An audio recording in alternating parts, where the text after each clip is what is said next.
Hi friends, welcome back to honey Anu kitchen. ఇవాళ special recipe వచ్చేసి బెల్లం అన్నం. బెల్లం అన్నం అంటే ఎవరికి ఇష్టం ఉండదండి, అందరికీ చాలా చాలా ఇష్టం ఉంటుంది, ఇష్టంగా కూడా తింటారు కదా. బెల్లం అన్నం అనేది చేసే పద్ధతి బట్టే అది టేస్టీగా ఉంటుందండి. దానికి కాంబినేషన్గా పూరి తీసుకుంటే మరీ టేస్టీగా ఉంటుంది. అది ఎలా తయారు చేయాలో ఈరోజు వీడియోలో చూసేద్దాం. ముందుగా ఒక బౌల్ తీసుకొని ఒక కప్పు రేషన్ బియ్యం తీసుకొని ఒక 2-3 టైమ్స్ కడగండి. మామూలుగా రేషన్ బియ్యం అయినా పర్లేదు, మనకు ఇంట్లో వాడుకునే రైస్ అయినా పర్లేదు. కాకపోతే రేషన్ బియ్యం అయితే కొంచెం దొడ్డుగా ఉంటుంది కదా, దొడ్డుగా ఉంటే మనకు రైస్ అనేది మెత్తగా ఉడుకుతుంది. ఈ రైస్ అనేది పాతవి కాకుండా కొత్తవి తీసుకోండి. కొత్తవి తీసుకుంటే మెత్తగా ఉడుకుతుంది, రుచి కూడా చాలా చాలా బాగుంటుంది. అదే పాతవి తీసుకున్నారనుకోండి, అది ఉడికిన తర్వాత పొడి పొడిగా గట్టిగా అవుతుంది, మొత్తం టేస్ట్ అనేది వేరే ఉంటుంది. కాబట్టి కొత్త బియ్యమే వాడడానికి ట్రై చేయండి. ఇలా ఒక 2-3 టైమ్స్ కడిగిన తర్వాత మరికొన్ని వాటర్ పోసుకొని ఒక 1/2 అవర్ నానబెట్టేసుకోండి. ఇలా నానబెట్టుకోవడం వల్ల మనకు అన్నం అనేది త్వరగా ఉడుకుతుంది. కాబట్టి కంపల్సరీగా ఒక 1/2 అవర్ మాత్రం నానబెట్టేసుకోండి. నానబెట్టేసుకున్న తర్వాత ఒక కప్పు మనం రైస్ తీసుకున్నాం కదా, ఆ ఒక కప్పు రైస్కు 5 కప్పుల వాటర్ పోసుకోండి. వాటర్ అనేది మనకు ఎక్కువనే పడుతుంది. దీనికి 5 కప్పుల వాటర్ తీసుకొని స్టవ్ పైన పెట్టేసుకొని ఉడికించుకోండి.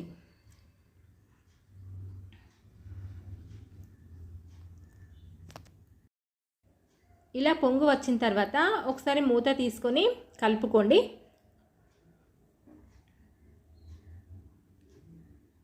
ఇదంతా మీడియం ఫ్లేమ్లోనే పెట్టేసుకోండి. మూత పెట్టేసుకొని మరి కొద్దిసేపు ఉడికించుకోండి. చూడండి, కొద్దిసేపు ఉడికిన తర్వాత మెత్తగా ఉడుకుతుంది కదా. మనకు పాత బియ్యం అయితే ఇట్లా మెత్తగా ఉడకదండి, పొడి పొడిగా అవుతుంది. కొత్త బియ్యం అయితే ఇలా మెత్తగా ఉడుకుతుంది.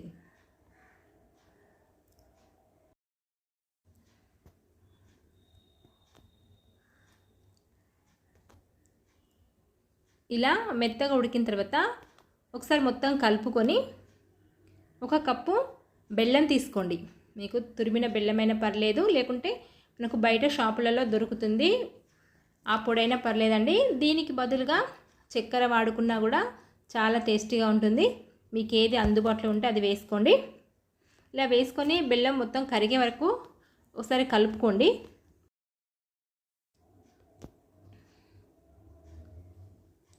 ఇలా కలుపుకొని ఒక నిమిషం ఇలా ఉడికిన తర్వాత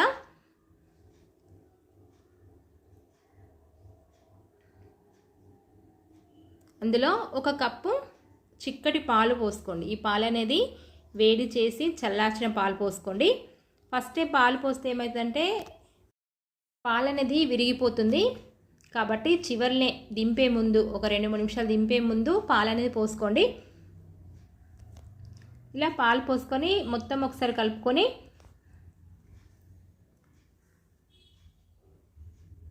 ఒక 1 టేబుల్ స్పూన్ వరకు ఇలాచీ పౌడర్ వేసుకోండి.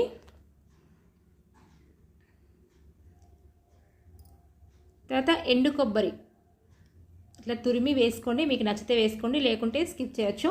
దీని ప్లేస్లో మీకు డ్రై ఫ్రూట్స్ బాదం, కాజు కూడా కొంచెం నెయ్యిలో ఫ్రై చేసుకొని వేసుకోవచ్చు.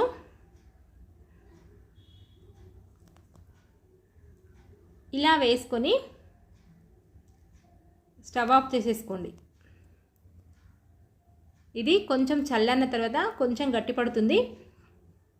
చల్లారిన తర్వాత ఒక ప్లేట్లోకి తీసుకొని దానికి కాంబినేషన్గా పూరి చేసుకొని తిన్నారనుకోండి, చాలా చాలా రుచిగా ఉంటుందండి. మేమైతే ఏదైనా పండుగలకు ఇలా బెల్లం అన్నం చేసుకున్నప్పుడు కంపల్సరిగా పూరి చేసుకొనే మా ఇంట్లో అందరూ తినేవారండి, అంత రుచిగా ఉంటుంది. ఇలా చివరగా కూడా కొంచెం కొబ్బరి పొడి వేసుకొని కొంచెం నెయ్యి వేసుకొని తిన్నారనుకోండి, చాలా అద్భుతంగా ఉంటుందండి. చిన్న ఫ్రెండ్స్, ఈ వీడియో మీకు నచ్చినట్లయితే ఈసారి ఏదైనా పండుగకు ఇలా స్వీట్ అన్నం చేసుకొని దానికి కాంబినేషన్గా పూరి చేసుకొని తినండి, చాలా రుచిగా ఉంటుంది. ఈ వీడియో మీకు నచ్చినట్లయితే లైక్ చేయండి, షేర్ చేయండి. ఇలాంటి మంచి మంచి రెసిపీస్ కోసం మా ఛానల్ని సబ్స్క్రైబ్ చేసుకోవడం మర్చిపోకండి. Thank you for watching. Bye friends.